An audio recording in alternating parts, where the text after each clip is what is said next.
नमस्कार दोस्तों, आइए सुनते हैं कार्तिक के महीने में सुनी जाने वाली पीपल, बड़ और पथवारी माता की कहानी। एक गांव में एक गुजरी रहा करती थी। कार्तिक स्नान करने के लिए वह पुष्कर राज गई। जाते समय बहू को कहकर गई कि बहू, दूध दही बेचकर पैसे लेकर रखना और जब मैं आऊं तो मुझे दे देना। बहू ने कहा, ठीक है। इधर बहू दूध दही बेचने के लिए निकली। कार्तिक का महीना था। रास्ते में जो भी औरतें मिली वे वृक्ष के पास खड़ी दिखी। गुजरी की बहू ने जाकर देखा और औरतों से पूछने लगी कि आप सब क्या कर रहे हो। उन्होंने कहा, हम पथवारी माता बड़ पीपल सींच रहे हैं। तो बहू बोली कि ऐसा करने से क्या होता है। औरतें बोली कि पथवारी बड़ पीपल सींचने से अन्न होवे, धन होवे, जिसके पुत्र नहीं हो उसके पुत्र होवे। वह बोली, आप तो पानी से सींचते हो, लेकिन मेरी मटकी में तो पानी नहीं, दूध दही है।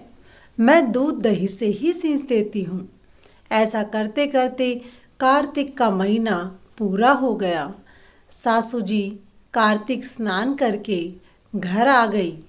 बहू को बोली, पूरा महीना दूध दही बेचा है, उसके पैसे लाकर दे। बहू बोली, दे दूंगी। दूसरे दिन बहू बड़ पीपल पथवारी माता के पास जाकर सो गई। जब पथवारी माता बोली कि तुम यहाँ क्यों सो रही हो। बहू बोली, मेरी सासू जी ने मुझे दूध दही बेचने को कहा, लेकिन मैं तो सारा दूध दही आपको लाकर सींच देती। अब मैं सासू जी को पैसे कहाँ से लाकर दूँ।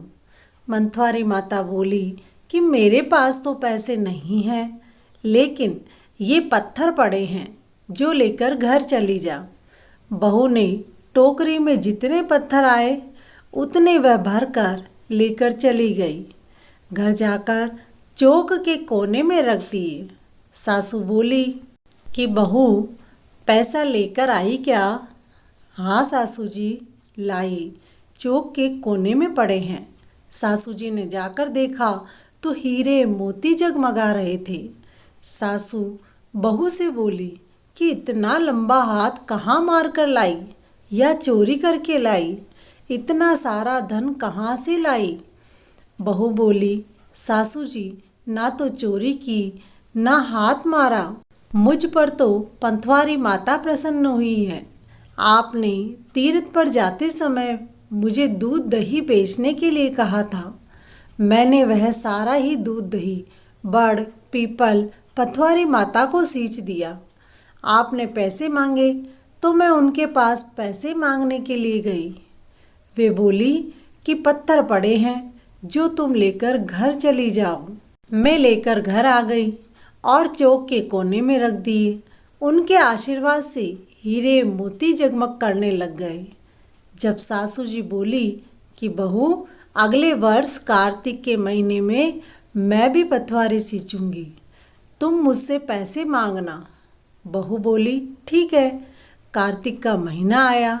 सासू कहने लगी कि बहू ने तो ठंडे दूध से बड़ पीपल पथवारी सींची, लेकिन इस सर्द मौसम में मैं गर्म दूध से सींचूंगी, जिससे पथवारी माता मेरे ऊपर जल्दी से प्रसन्न हो जाएगी।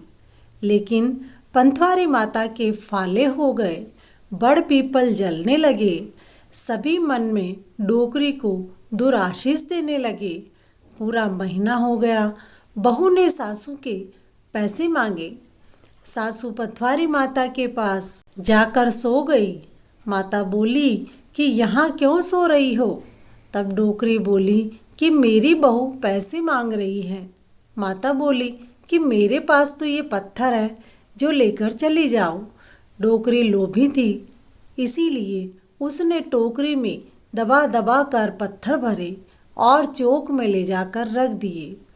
बहू बोली कि पैसे लाए क्या। सासू बोली कि चौक में रखे हैं, बहू ने जाकर देखा तो वहाँ सांप बिच्छू थे। बहू ने सासू जी को आवाज़ लगाई कि यहाँ तो धन की जगह ये क्या हो गया।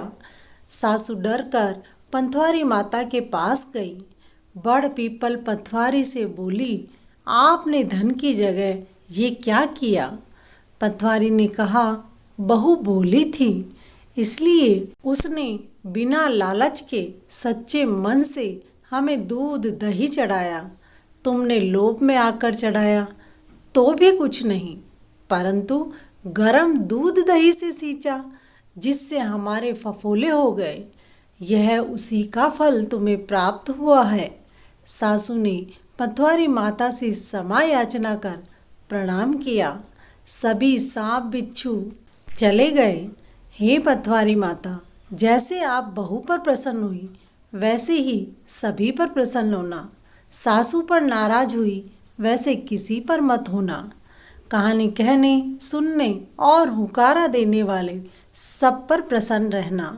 बोलो पंथवारी माता की जय, बड़ पीपल की जय, विष्णु भगवान की जय, कार्तिकेय राय दामोदर भगवान की जय।